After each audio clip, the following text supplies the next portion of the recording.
34 നമ്പരം 27 നമ്പരം താതോന്നി boat club, അതുപോലെ തന്നെ Manjanad boat club, ഞാറക്കിലെ രതീഷ് KR സനൽ KS തമ്മിലുള്ള പോരാട്ടം. 4ാം ട്രാക്കിലെ ചെറിയ വണ്ടികളിൽ മയിൽപ്പീലി പുതുമുഖമാണ്, നവയുഗ താരമാണ്. വടക്കുപുറം ജലോത്സവത്തിൽ 2022 1ാം സ്ഥാനം നേടിയ വള്ളമാണ് കടന്നു വരുന്നത്.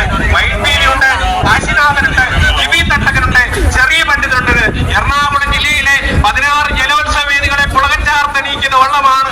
ഇതാ ഈ നെഹ്റു ട്രോഫിയിൽ മികച്ച സമയത്തിലെത്തുവാൻ ഈ 4 വള്ളങ്ങളിൽ ആര് കടന്നു വരും? 1952 പണ്ഡിറ്റിക്ക് കണ്ടാനന്ദിക്കുവാൻ 8 ചുണ്ടൻ വള്ളങ്ങൾ ഇതിനപ്പുറത്തെ മൺട്രോ കായലിൽ നിരന്നപ്പോൾ അന്ന് തുടങ്ങിയ ആ ജലമേളയുടെ 70ാം വർഷത്തിൽ കടക്കുമ്പോൾ ഇതൊരുപാട് സവിശേഷതകളുണ്ട്.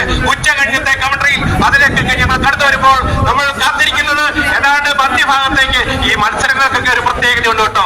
ഏതാണ്ട് ഒരു 5-6 മിനിറ്റുകൾ കൊണ്ടാണ് 18, 19 ആള് 20 ആളുകൾ തുഴയുന്ന 25 ആളുകൾ ആകെ തുഴയുന്ന സി ഗ്രേഡ് വള്ളങ്ങളാണ്. ഇരുട്ടുകുത്തിയിൽ 3 വിഭാഗങ്ങൾ. എ ഗ്രേഡിൽ 60 ആളുകൾ, ബി ഗ്രേഡിൽ 35 ആളുകൾ, സി ഗ്രേഡിൽ 25 ആളുകൾ.